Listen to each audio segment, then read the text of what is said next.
कमलायतलोचन लोकपते विजयी भव वेङ्कटशैलपते सचतुर्मुख षण्मुख पञ्चमुख प्रमुखाखिल दैवतमौलिमणे शरणागत वत्सल सारनिधे परिपालय मां वृषशैलपते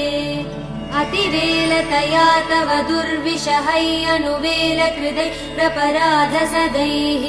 हरितं त्वरितं वृषशैलपते परया कृपया परिपाहि हरे